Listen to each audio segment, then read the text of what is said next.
Sir, பார்க்க ரொம்ப டீசெண்டாக இருக்கீங்க. உங்கள் பேர் என்னன்னு நான் தெரிஞ்சுக்கலாமா சார்? ரொம்ப முக்கியமா? ரொம்ப முக்கியமான ஒரு பேரா சார்? வித்தியாசமாக இருக்கு சார். உனக்கு ரொம்ப முக்கியமானு கேட்டேயா? தெரிஞ்சுக்கிட்டு என்ன செய்ய போற? இன்டர்வியூ அட்டன் பண்ண போறியா இல்லை பரீட்சை எழுத போறியா? கம்முன்னு வாய்யா. நேரம் சார், என் நேரம். வண்டியில் லிஃப்ட் கொடுத்துருக்கேனே, என்கிட்ட இதை கூட சொல்லக்கூடாதா நீங்கள்? வண்டியில தானப்பா லிஃப்ட் கொடுத்துருக்க, என்னமோ வாழ்க்கையிலேயே லிஃப்ட் கொடுத்த மாதிரி பேசிக்கிட்டு இருக்க. சரி சார், எனக்கு எதுக்கு வம்பு? நீங்கள் எங்கே போகணும், எங்கே இறங்கணும், அதையாவது சொல்லுங்கள் ப்ளீஸ். சொல்றேன் ஐயா, சொல்றேன். கொஞ்சம் பொறு. கொஞ்சம் போகிறா? அப்போ ரொம்ப தூரம் போக வேண்டியிருக்கா? ஓகே சார், நான் வெயிட் பண்ணுறேன். சார், இப்போவாது சொல்லுங்கள் சார், எங்கே போகணும் சார்? சொல்லுங்களேன். எங்க போகணும்னு எனக்கே தெரியலையா. கமர்ஷியல் டேக்ஸ் ஆஃபீஸர் ஆன எனக்கு இன்னைக்கு பயங்கர குழப்பம்.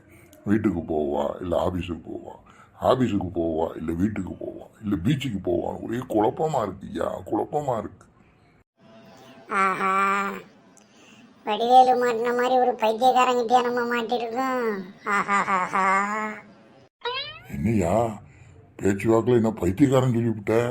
அந்த பைத்தியக்காரா இவ்வளவு குழப்பமான ஆளு நீங்க. என் வண்டியில ஏறி என் வாழ்க்கையில குழப்பத்தை ஏற்படுத்தாதீங்க சார்.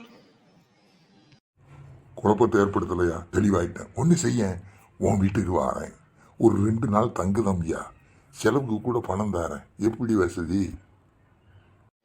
ஜோலி முடிஞ்சுது. உங்க ஜோலியும் முடிஞ்சுது, ஏன் ஜோலியும் முடிஞ்சுது. என்னையா சோழி முடிஞ்சுதுங்க? எனக்கு ஒன்றும் புரியல. உங்களுக்கு எங்க சார் புரிய போகுது? உங்களுக்கு எங்க புரிய போகுது? வீட்டுக்கு உங்களோட போனேன்னு வைங்க, நெக்ஸ்ட் கட் பண்ணால் தெருவில் தான் நிற்கணும் நான் உங்களால். ஏன் சார் என் கழுத்தை வந்து அறுக்கீங்க?